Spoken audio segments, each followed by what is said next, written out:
बीरबल बहुत नेकदिल इंसान थे। वह सदैव दान करते रहते थे और इतना ही नहीं, बादशाह से मिलने वाले इनाम को भी ज्यादातर गरीबों और दीन दुखियों में बांट देते थे।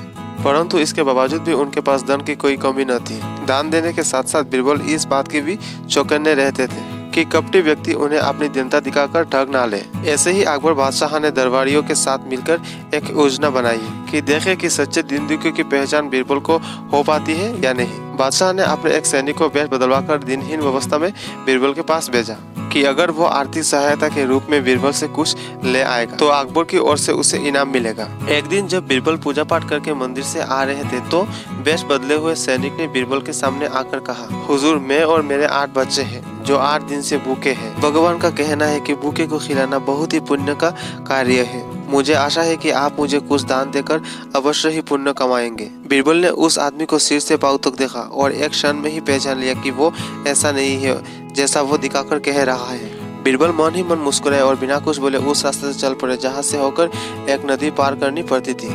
वो व्यक्ति भी बीरबल के पीछे पीछे चलता रहा।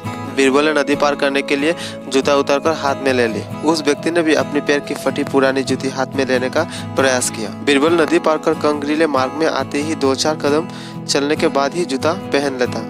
बीरबल यह बात भी कर चुके थे कि नदी पार करने के समय उसका पैर धुलने के कारण वह व्यक्ति और उसका साफ सुथरा चिकना मुलायम गौरी चमड़ी का दिखने लगा था। इसीलिए वह मुलायम पैरों से कंकरीले मार्ग पर नहीं चल सकता था।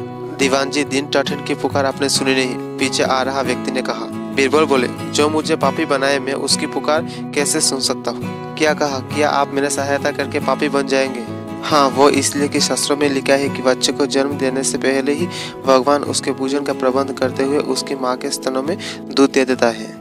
उसके लिए भोजन की व्यवस्था भी कर देता है। यह भी कहा जाता है कि भगवान इंसान को भूखा उठाता है पर भूखा सुलाता नहीं है। इन सब बातों के बाद भी तुम अपने आप को 8 दिनों से भूखा कह रहे हो। इन सब परिस्थितियों को देखते हुए यही समझना चाहिए कि भगवान तुमसे रुष्ट है और वह तुम और तुम्हारे परिवार को भूखा रखना चाहते हैं। अगर मैं तुम्हारा पेट भर दूं तो ईश्वर मुझ पर रुष्ट होगा ही और मैं ईश्वर के विरुद्ध नहीं जा सकता। मैं तुम्हें भोजन नहीं करा सकता क्योंकि यह सब कोई पापी ही कर सकता है। बीरबल का यह जवाब सुनकर वह चला गया। उसने इस बात की बादशाह और दरबारियों को सूचना दी। बादशाह अब यह समझ गए कि बीरबल ने उसकी चालाकी पकड़ ली है। अगले दिन बादशाह ने बीरबल से पूछा, बीरबल, तुम्हारी धर्म कर्म की बड़ी ही चर्चा है पर तुमने कल एक भूखे को निराश लौटा दिया क्यों? जहाँपनाह, मैंने किसी भूखे को नहीं बल्कि एक ठगी को लौटा दिया था और मैं यह भी जान गया हूँ कि वो ठगी आपके ही कहने पर मुझे बेवकूफ बनाने आया था। अकबर ने कहा, बीरबल, तुमने कैसे जाना कि वो वाकई ही भूखा ना होकर ठगी है? उसके पैरों और पैरों की चप्पल देखकर यह सच है कि उसने अच्छा वेश बनाया था मगर उसके पैरों में चप्पल कीमती थी।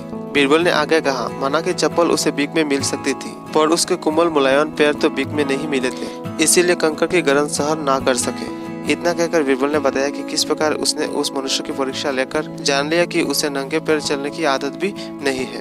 वो दरिद्र नहीं बल्कि किसी अच्छे कुल का खाता कमाता पुरुष है। बादशाह बोले, क्यों ना हो, वो मेरा खास सैनिक है। फिर प्रसन्न होकर बोले, सचमुच बीरबल, तुम्हें धोखा देना आसान नहीं है। बादशाह के साथ साजिश में शामिल हुए सभी दरबारियों के चेहरे बुझ गए।